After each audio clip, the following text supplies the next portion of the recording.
Sir କ'ଣ କହିବେ ବୋଝ ନାଟକ ଦୀପକ ସାର୍ଙ୍କର ଆପଣ ନିର୍ଦ୍ଦେଶନା ଦେଇଛନ୍ତି ନାଟକଟା ପ୍ରଥମ ଦିନରୁ ବିଜିଏମ୍ରୁ ଲୋକଙ୍କର ମାନେ ରିଭ୍ୟୁ ନେଉଥିଲେ ଦର୍ଶକମାନେ ଯେଉଁମାନେ ଆସିଥିଲେ ନାଟକ ଦେଖିବାକୁ ସୁନ୍ଦର କୌଣସି ମାନେ ଲୋକଙ୍କୁ ଶିକ୍ଷା ଦେଲା ଭଳି ନାଟକ କ'ଣ କହିବେ ନାଟକ ନେଇ ପ୍ରଥମେ ଓଡ଼ିଶାର ଅଗଣିତ ଦର୍ଶକଙ୍କୁ ମୋର ସପ୍ରମ ନମସ୍କାର। ତା ସହିତ ଆମର ସାମ୍ବାଦିକ ଭାଇମାନଙ୍କୁ ମୋର ହାର୍ଦ୍ଦିକ ଅଭିନନ୍ଦନ।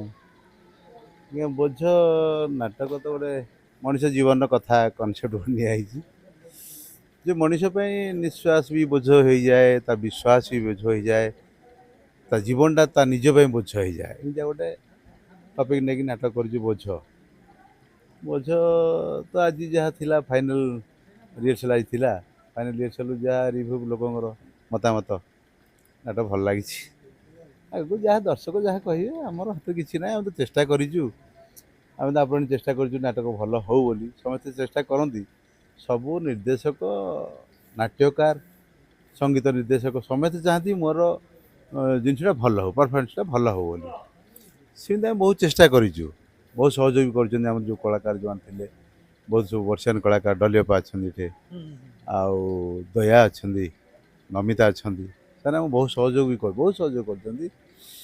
ନାଟକ ସବୁ ଦୃଷ୍ଟିରୁ ଭଲ କରିବାକୁ ଚେଷ୍ଟା କରୁଛୁ, ଭଲ ବି ହେଇଛି। ଆମକୁ ତ ଭଲ ଲାଗିଛି, ଦର୍ଶକଙ୍କୁ ବି ଆଜି ଭଲ ଲାଗିଛି, ମାଲିକଙ୍କୁ ଭଲ ଲାଗିଛି।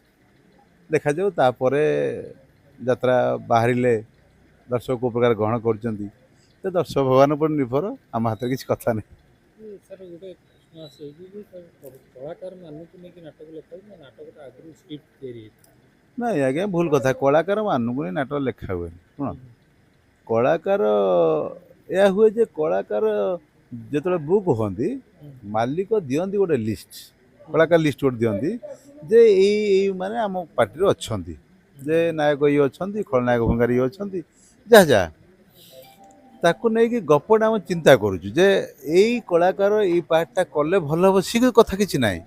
ପ୍ରଥମ ହେଉଛି ଗପ। ଆଜ୍ଞା ଦେଖନ୍ତୁ, କଥା ଅଛି ଯେ ଗପ ଯଦି ଆପଣ ଭଲ ନାହିଁ, ଅମିତାଭ ବଚ୍ଚନ ବି ଫେଲ୍।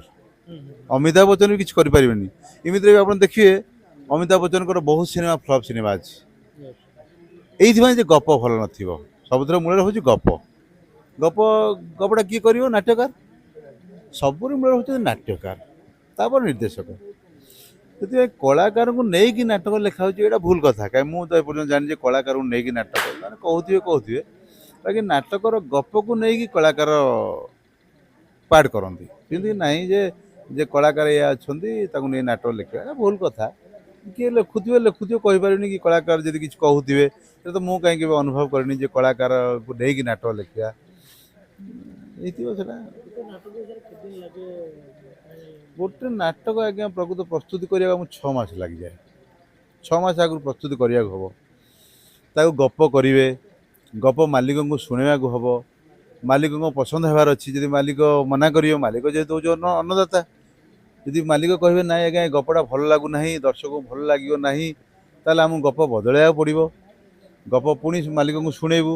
ଗପ ଶୁଣିଲେ ତାକୁ ପୁଣି ଯେଉଁଟା ନାଟ୍ୟ ରୂପାନ୍ତର ଯେଉଁ କୁହନ୍ତି, ନାଟକ ଲେଖିବାକୁ ତାର ଗୋଟେ ଅଲଗା ସବୁ ଫର୍ମୁଲା ଦେଇ କରିବାକୁ ହୁଏ ସବୁ। ଯେ ଖାଲି ଗପଟା ଗୋଟେ ଚିନ୍ତା କରିଦେଲେ ନାଟକ ହେଇଯିବନି, ତାକୁ ସବୁ ଦୃଷ୍ଟିରୁ ଚିନ୍ତା କରିବାକୁ ହେବ। କଳାକାର କ'ଣ କରିବେ, କଳାକାର କେଉଁମାନେ ଅଛନ୍ତି, କେତେ କେତେ ଦୂର ସକ୍ଷମ ସେମାନେ କରିବାକୁ। ଜଣେ ଯଦି 30 କିଲୋ ଓଜନ ବହୁଥିବେ ତାକୁ ଆମେ ଯଦି 2 କୁଇଣ୍ଟାଲ ଦେଇଦେବା ହେଇପାରିବନି। କି ଜଣେ କୁଇଣ୍ଟାଲ ଓଜନ ବହୁଥିବେ ତାକୁ ଆମେ କହିବା 10 କିଲୋ ତୁ ନିଏ, ସେ ତ ଅଶାନ୍ତି ହେବ ନିହାତି। ସବୁ ଦୃଷ୍ଟିକୁ ସବୁ କଥା ଆଖି ଆଗରେ ରଖି ନାଟକଟେ ପ୍ରସ୍ତୁତ କରିବା ହୁଏ। ନାଟକଟେ ପ୍ରସ୍ତୁତ ହେଉଛି ମାନେ ଆମକୁ 6 ମାସ ଲାଗିଯାଏ ଗୋଟେ ନାଟକ ପାଇଁ।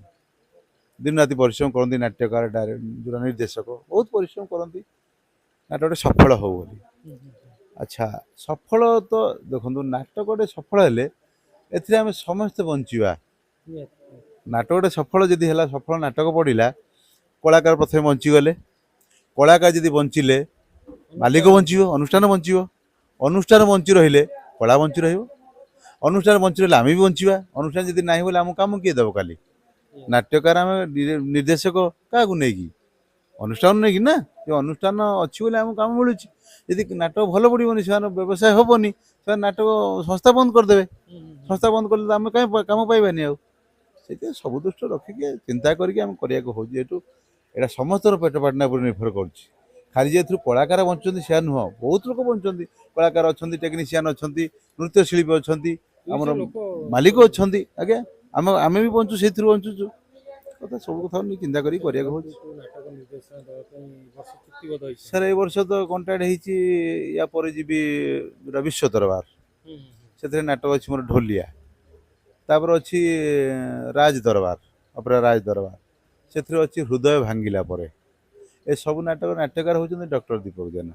ନିହାତି। ଆଜ୍ଞା ଏଇଥିରେ ବି ଆଉ ଗୋଟେ ନାଟକ ଅଛି ଦୀପକ ସାରଙ୍କର ଅଛି, ହଁ ଦୀପକ ସାରଙ୍କର ଅଛି ଜାନୁଆରୀ 2, 2006 ହୁଁ, ହୁଁ, ହୁଁ। ଆଉ ନାଟକ କରିବେ। ତାକୁ ଅଲଗା ନିର୍ଦ୍ଦେଶକ ନିର୍ଦ୍ଦେଶନା ଦାୟିତ୍ୱରେ ଅଛନ୍ତି, ଚାଲିଯିବ। ଧନ୍ୟବାଦ।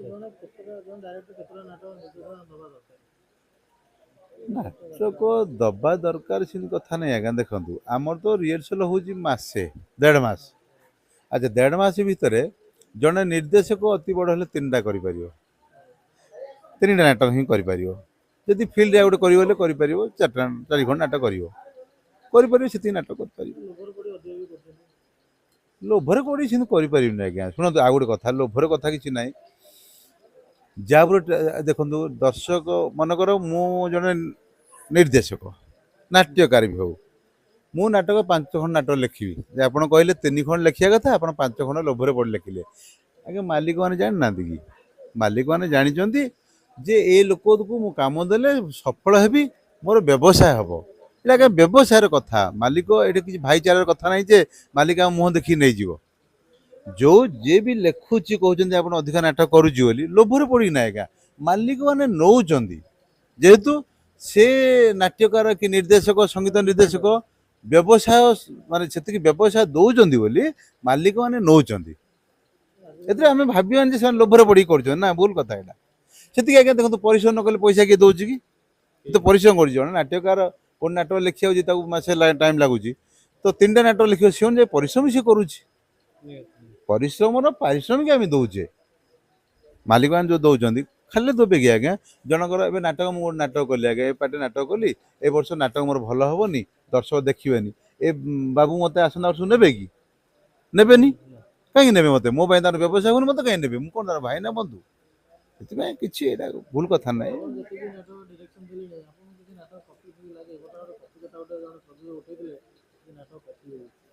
କପି ତ କାହିଁ ମୁଁ କେବେ ଅନୁଭବ କରିନି ଆଜ୍ଞା, କପି କଥା। କପି ଆଉ କଣ ସେମିତି କିଛି କପି ଏଇଟା ଭୁଲ କଥା ଆଜ୍ଞା। କପି ଯୋଉ କହିବା କଥାଟା, କପି କଥାଟା ଭୁଲ କଥା। କପି କାହିଁକି ଇଏ କରିବ? କଣ କପିର ମାନେ କଣ? ଏ କପି ସେଠୁ ବହିଟା ଆଣିକି ଜେରକ୍ସ କରି ଏଠି ଦେଇଦେଲେ ନା କଣ? ସେଇଟା ଗୋଟେ କପି। ଆଉ ସେଇ ଗପ ଦେଖନ୍ତୁ ଆଜ୍ଞା, ଗୋଟେ କଥା ଆମର ଅଛି, ଭାଇ ଭାଇ ଭିତରେ ଝଗଡ଼ା ହବ, ଗୋଟେ ସମ୍ପତ୍ତି ପାଇଁ ଭାଇ ଭାଇ ଭିତରେ ଝଗଡ଼ା ହବ। ଏଇଟା ତ ଜେନ୍ୟୁଇନ୍ କଥା ଆମ ସମାଜରେ ହୁଏ।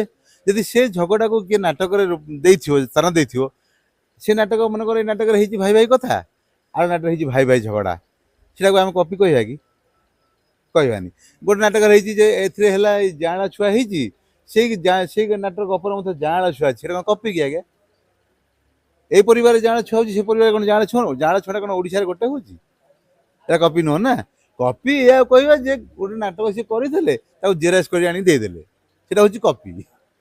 କପି ହଁ ହେଲା, ସିଏ ମାଲିକ ଯିଏ କହିଛନ୍ତି ସିଏ ବି ଅନୁଭବ କରିଥିବେ, ଆମେ ତ ସେ କଥାକୁ ଭୁଲ କହିବାନି। ଯେହେତୁ ମାଲିକ ହଉଛନ୍ତି ଈଶ୍ୱର, ମାଲିକ ଆମ ପାଇଁ ଈଶ୍ୱର, ସେମାନେ ଆମକୁ ଦାନା ଦଉଛନ୍ତି, ଅନ୍ନଦାତା, ତାଙ୍କୁ ତ ଆମେ ଆଉ ମେଡି କହିପାରିବାନି। ମତେ କାହିଁ ସେଟା ଲାଗେନି ଯେ କପି କରୁଛନ୍ତି କଥା। ଧନ୍ୟବାଦ। ଆଜ୍ଞା, ଜୟ ଜଗନ୍ନାଥ।